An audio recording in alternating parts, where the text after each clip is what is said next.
గారు. రైట్. ఇంకొక important development కూడా మనం డిస్కస్ చేయాల్సి వస్తేమో ఏంటంటే బీజేపీ రాష్ట్ర నాయకత్వం ఇవాళ సమావేశం అయింది కదా విజయవాడలో. అందరూ చెప్పింది ఏంటంటే ఇవాళ ఒక రిజల్యూషన్ ఏకవాక్య తీర్మానం ఏదో చేసి ఈ పొత్తుకు సంబంధించి వీళ్ళ అభిప్రాయాన్ని కేంద్ర నాయకత్వానికి అందజేయాలి అనేది ఏదో ఒకటి అనుకున్నారు ఇవాళ. సో దాని అవుట్కమ్ ఏంటి అనేది ఇదమిద్దంగా బయటికి రాలా. ఏంటి ఆ మీటింగ్కి సంబంధించి ఇన్సైడ్ ఇన్ఫో ఏంటి? వెంకటకృష్ణ గారు, బీజేపీకి సంబంధించిన పదాధికారుల సమావేశం విజయవాడలో ఈ రోజు రేపు జరగబోతుంది. ఈ సమావేశంలో ప్రధానంగా రాష్ట్రంలో బీజేపీ వచ్చే ఎన్నికల్లో తీసుకోవాల్సిన నిర్ణయాలపైనే ప్రధానంగా చర్చ జరుగుతుంది.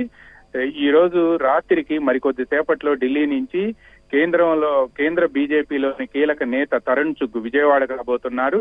ఈ రోజు పదాధికారుల సమావేశంలో బీజేపీకి సంబంధించిన ఇటీవల జరుగుతున్న వికసిత భారత్ కార్యక్రమానికి సంబంధించిన దిశానిర్దేశాన్ని శివప్రకాష్ మిగతా వాళ్ళంతా కూడా పదాధికారులకు చెప్పారు. రేపు రాష్ట్రంలో బీజేపీ ఎటువంటి విధానాలతో ముందుకు వెళ్ళాలి, ఎవరితో పొత్తు పెట్టుకోవాలి, లేకపోతే పొత్తు లేకుండా సింగిల్ గా జనసేనతో కలిసి పోటీ చేయాలా, అయితే జనసేన ఇప్పటికే తెలుగుదేశంతో పొత్తులోకి వెళ్ళింది కాబట్టి ఏం చేయాలి అనే అంశంపై కూడా ఈ రోజు ప్రధానంగా సమావేశంలో చర్చకు వచ్చింది. అయితే రేపు కీలక నేతలంతా కూడా వస్తుండటంతో అందువలన రేపు దీనికి సంబంధించిన చర్చ ఉంటుంది అని చెప్పారు. రేపు ఎంపీ సీఎం రమేష్ తో పాటు సుజనా చౌదరి, అదేవిధంగా తరుణ్ చుగ్గు, శివప్రకాష్ వీళ్ళంతా కూడా రాబోతున్నారు. వీళ్ళందరూ కూడా రేపటి సమావేశంలో ఇంతకు ముందు మీరు చెప్పినట్టుగా రాష్ట్రంలో తెలుగుదేశం పార్టీతో పొత్తు పెట్టుకోవాలి అని చెప్పి ఈ రోజు బీజేపీ పదాధికారుల సమావేశంలో మెజారిటీ పదాధికారులు చాలా మంది కూడా ప్రైవేట్ టాక్స్ లో అభిప్రాయపడ్డారు. అయితే ఈ అభిప్రాయాలన్నీ కూడా రేపు మీరు చెప్పాలి తరుణ్ చుక్కి అని చెప్పి కూడా బీజేపీ నాయకత్వం నిర్దేశించింది. ఈ నేపథ్యంలోనే రేపు జరగబోయే సమావేశంలో ఒక తీర్మానం చేసి రేపు సాయంత్రానికి కేంద్ర పార్టీకి తరుణ్ చుగ్ ద్వారా పంపించాలి అని కూడా నిర్ణయం తీసుకున్నారు. అయితే ఈ రోజు పదాధికారుల సమావేశంలో రాష్ట్రంలో సింగిల్ గా వెళ్తే గతంలో ఏదైతే మనం ఢిల్లీలో ఆంధ్ర బీజేపీకి నోటాకే చోటా అని పేరైతే ఉందో 0.86 ఓట్లు 2019 ఎన్నికలు వచ్చాయి. అంతకంటే తక్కువ వచ్చే ప్రమాదం ఉంది.